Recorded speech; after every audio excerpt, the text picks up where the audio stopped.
예, 여러분 퀴즈를 하나 내겠습니다. 한번 드라마의 공통점을 한번 맞춰주시면 되겠습니다.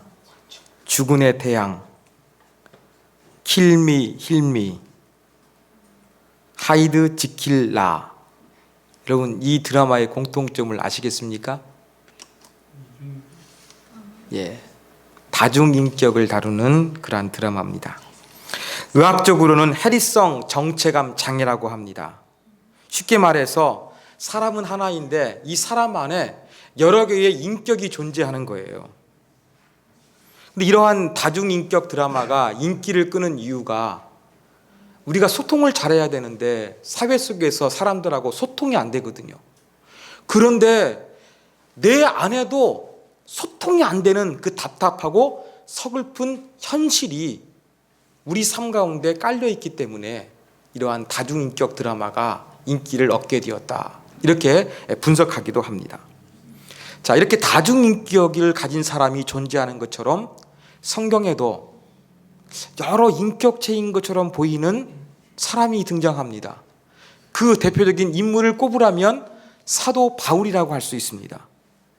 왜냐하면 사도 바울은 유대인들에게는 유대인처럼 됐고 이방인들에게는 이방인처럼 됐고 율법에 목숨 거는 사람은 자기도 율법에 목숨 거는 사람처럼 행동했고 율법을 완전히 무시했던 이방인들에게는 자기도 율법을 무시하는 사람처럼 행동했고 믿음이 없는 사람에게는 자기도 믿음이 없는 사람처럼 그렇게 눈높이를 맞추어지는 모습으로 나타났기 때문에 사도 바울도 이 다중인격과 비슷한 점이 있습니다.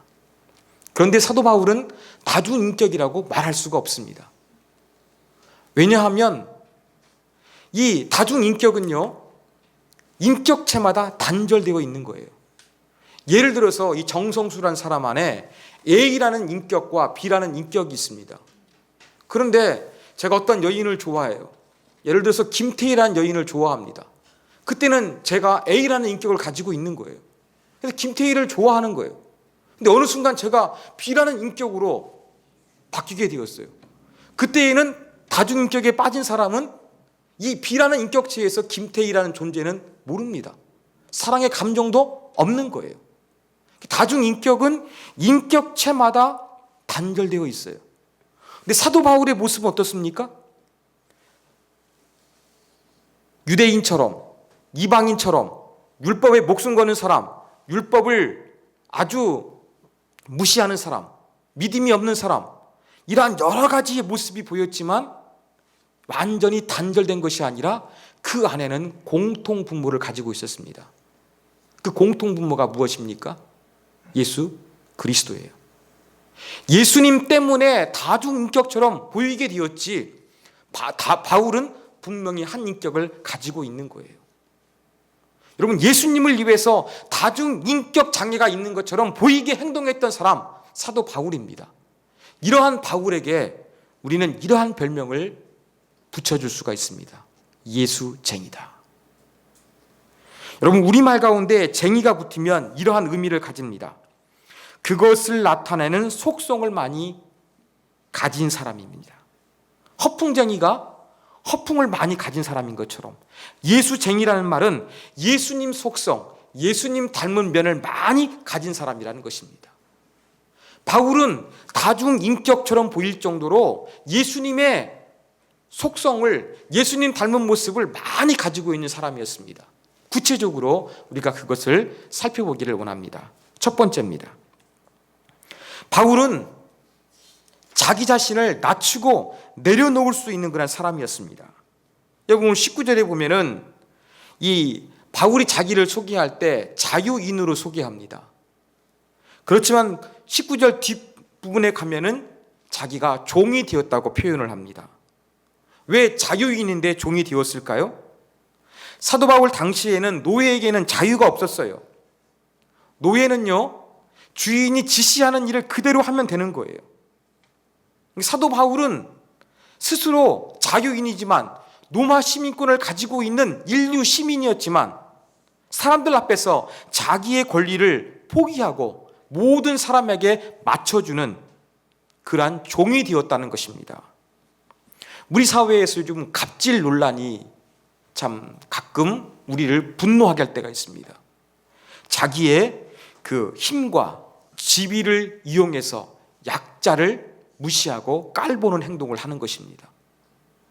사도 바울은요, 얼마든지 갑질하면서 살아갈 수 있는 그런 사람이었습니다. 그런데 종이 되었다는 이야기입니다. 무리시대로 표현하면 바울은 갑질을 한 것이 아니라 을지를 했다는 거예요. 갑질이 아니라 을지를 했다는 것입니다.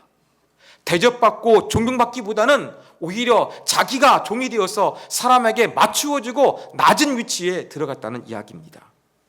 이러한 모습은 예수님을 닮은 모습입니다. 마태복음 20장 28절에 보면 예수님이 이렇게 말씀하셨습니다. 인자가 온 것은 섬김을 받으려 함이 아니라 도리어 섬기려 하고 자기 목숨을 많은 사람의 대속물로 주려 함이라. 이렇게 우리의 구원을 위해서 아낌없이 낮아지신 예수님의 모습을 본받아 바울도 자유인이지만 종으로 낮아졌던 예수님 닮은 예수쟁이였습니다. 두 번째, 바울은 본질과 비본질을 구분할 줄 아는 예수쟁이였습니다. 여러분, 카멜레온이라는 동물을 아실 거예요. 카멜레온은 빛의 강약에 따라, 온도의 높낮이에 따라, 또 카멜레온의 감정에 따라서 이 자기의 색깔이 변하게 되어 있습니다. 바울이 바로 영적 카멜레온 같은 거예요. 만나는 대상마다 보여지는 모습이 다중인격처럼 그렇게 달라졌다는 것입니다. 예를 들어서 식사를 예로 들겠습니다. 사도 바울이 이 유대인들하고 식사를 하게 되면은 유대인들은 식사 전에 손을 씻는 정결 규례가 있었습니다. 이것을 잘 행했다는 거예요. 그런데 그리스 사람이나 로마 사람 같은 이러한 이방인들하고 식사할 때에는 손 안 씻었어요. 그냥 자유롭게 식사를 했습니다. 이런 모습 보면 바울에게 보면 원칙이 없는 사람 같아요. 이랬다 저랬다 그렇게 아무렇게나 기분 따라 행동하는 것처럼 보입니다. 사실은 그렇지 않아요. 사울은 가장 중요한 원칙이 있었어요. 그건 무엇이냐? 본질을 붙잡는 거예요. 본질이 바로 무엇입니까? 예수 그리스도거든요. 이 예수 그리스도가 우리의 구원자라는 이 본질을 위해서 나머지 모든 부분들은 이 본질을 위해서 활용할 수 있는 지혜를 가졌습니다. 본질이신 예수 그리스도를 위해서 나머지 부분에 대해서 목숨 걸고 그것을 절제시하는 이 비본질에 목숨 거는 그러한 사람이 아니라 예수 그리스도라는 본질 앞에 모든 것들을 내려놓고 지혜롭게 활용할 수 있는 그러한 사람이라는 것입니다. 저는 여기에서 진정한 예수쟁이의 우리가 본받아야 될 모습을 보게 됩니다. 여러분, 예수쟁이, 예수님 많이 닮은 사람, 여러분 이렇게 예수쟁이를 머릿속에 떠올리면 여러분 어떠한 이미지가 상상이 되십니까? 기도를 많이 하고 성경을 많이 읽고 전도를 많이 하고 조금 인자한 모습, 이런 부분들을 떠올리게 될 것입니다. 그러면서 예수쟁이가 되면은 예수님을 깊이 사랑해서 예수님에게 올인하는 사람을 생각하게 되는 거예요. 그러면서 우리는 점점점 교회당 안에서 열심히 있는 사람, 자기의 깊은 신앙을 위해서 세상을 포기하는 사람, 이러한 사람을 우리가 예수쟁이의 이미지로 상상할 때가 많이 있습니다. 그런데 오늘 예수쟁이 바울을 보십시오. 어떠했습니까? 바울은 예수쟁이였지만 예수님을 잘 믿기 위해서 관계가 약화되는 사람이 아니었어요. 세상에서 도망가는 사람이 아니었어요. 진정한 예수쟁이는 어떻게 하는 것입니까? 삶의 자리에서 관계를 맺는 사람이에요. 믿음이 좋아지면서 세상을 멀리하고 종교적인 행동만 열심히 하는 그러한 사람이 아니라 정말로 본질이신 예수 그리스도를 얻기 위하여 끊임없이 이방 사람들, 거룩하지 않는 사람들, 하나님의 이름을 모욕하는 사람들, 이러한 사람들과 관계하며 그 막힌 담을 허물기 위해서 노력했던 사람입니다. 여러분, 예수쟁이 하면은 우리가 답답함이 있어요. 믿음이 좋아서 융통성 없고 뭔가 그냥 한 가지에 빠져 있는 사람, 그러한 이미지가 있거든요. 여러분, 이러한 이미지가 있으면 세상 사람들하고요 벽이 생깁니다. 담이 생겨요. 인간관계 속에서 뭔가 불편한 담이 있으면요 더 깊은 관계로 들어갈 수가 없습니다. 근데 바울은 분명한 예수쟁이 있지만 어떠한 예수쟁이였습니까? 세상 사람들과 벽과 담이 없는 그러한 예수쟁이였다는 것입니다. 여러분, 진정한 예수쟁이는 본질이신 예수 그리스도, 구원자 예수 그리스도를 드러내고 다른 사람에게 증거하기 위해서 다른 것들을 다 포기하고 지혜롭게 활용하는 사람이라는 것을 우리가 사도 바울을 통해서 배울 수 있습니다. 마지막 세 번째, 본문 가운데 나타나 있는 예수쟁이 바울의 모습은 할 수 있는 최선을 다하는 그러한 예수쟁이였습니다. 여러분, 22절 후반부를 보면은 아무쪼록 모든 방법을 다하여 그들 중에 몇 사람이라도 구원하기 위해서였습니다 라는 그러한 쉬운 성경 말이 있습니다. 23절에도 복음을 전하는 일이라면 무슨 일이든지 하였다고 사도 바울이 이야기합니다. 예수쟁이는요, 할 수 있는 최선을 다합니다. 주님을 위해서. 그런데 현대인들은 어떠합니까? 효율성을 추구합니다. 최대한의 정보를 동원하고 기계 문명을 동원해가지고 효율성을 극대화시키려고 하는 것이 우리의 모습이에요. 제가 커피를 좋아하면서 이 커피 관계된 카페 활동을 하면서 알게 된 사람이 있습니다. 저 우리나라 최고 기업체 다닙니다. S그룹. 근데 이 사람이요, 회사에서 담당하는 업무가 무엇이냐면 품질 관리를 담당하는 거예요. 그러다 보니까 취미생활로 커피 생활을 하는데 이 품질 관리를 위해 가지고 최고의 커피를 뽑기 위해서 정말로 아마추어지만 책을 읽고 여러 가지 실험하면서 그렇게 노력을 합니다. 이러한 효율성을 위해서 목매는 사람들이 현대인들이에요. 또 물건을 살 때는 어떠한 효율성을 따집니까? 가성비라는 것을 따집니다. 가격과 성능 대비 금액을 비교해 봐가지고 최적의 상품을 구매하는 것입니다. 이렇게 현대인들에게는 효율성이 정말로 중요해요. 그리고 경제 논리로 살아갈 때가 많이 있습니다. 그런데 예수쟁이의 모습은 어떠합니까? 효율성을 추구하는 게 아니에요. 경제 논리를 따라가는 것이 아니에요.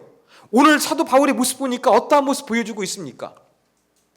예수님을 위해서 일이라는 작은 소득이라고 있다고 한다면 자기가 가지고 있는 100과 1000이 됐다 할지라도 그것을 아낌없이 전부 다 쏟아붓겠다. 내가 주님을 위해서 할 수 있는 최선을 다하겠다. 이러한 자세를 가지고서 효율성을 뛰어넘고 경제 논리를 뛰어넘는 그러한 모습을 보여주고 있는 것입니다. 이게 바로 진정한 예수쟁이의 모습입니다. 사랑하는 여러분, 우리는 예수님을 닮아야 됩니다. 여러분에게도 이러한 예수쟁이의 모습이 있습니까? 발과 같은 진정한 예수쟁이의 모습으로 우리가 바로 서기를 원합니다. 제가 이번 주 많이 묵상했던 말이 있습니다. 예수 믿기는 쉬워도 예수를 제대로 믿기는 어렵다는 것입니다. 생각해 보십시오. 불교처럼 가가지고 1000번, 10,000번씩 그렇게 절을 해야 됩니까? 이슬람을 섬기는 것처럼 시간마다 그렇게 일어나가지고 기도하거나 예배를 하고 라마단 금식 시간을 지켜야 됩니까? 기독교 믿기는 쉬워요.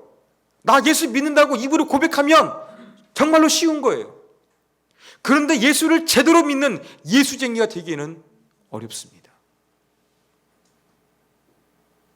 바로 예수는 믿되 제대로 된 예수쟁이가 없기 때문에 이 사회가 교회를 욕하고 믿는 사람을 깔보고 있습니다. 이러한 부분들을 바꿔나갈 수 있는 것은 바로 저와 여러분이 사도 바울과 같은 진정한 예수쟁이가 되는 것입니다. 본질과 비본질을 구분할 수 있는 지혜를 가지고 믿음이 좋아지면서 점점점 일상을 내려놓고 오직 교회당만 매달리는 그런 사람이 아니라 깊은 관계를 유지하는 사람, 나를 다른 사람보다 낫게 여기며 자기를 희생할 수 있는 그러한 사람, 그리고 이 예수님을 증거하고 예수님께 영광 돌리기 위해서 효율성과 경제 논리를 뛰어넘을 수 있는 사람, 이것이 바로 진정한 예수쟁이의 모습입니다. 저와 여러분이 한 주간을 살아갈 때에도 사도 바울처럼 정말로 예수님을 제대로 믿기 위해서 사도 바울이 보여주고 있는 예수쟁이의 모습을 드러내면서 살아갈 수 있는 우리가 되기를 주님의 이름으로 부탁드립니다. 기도하겠습니다.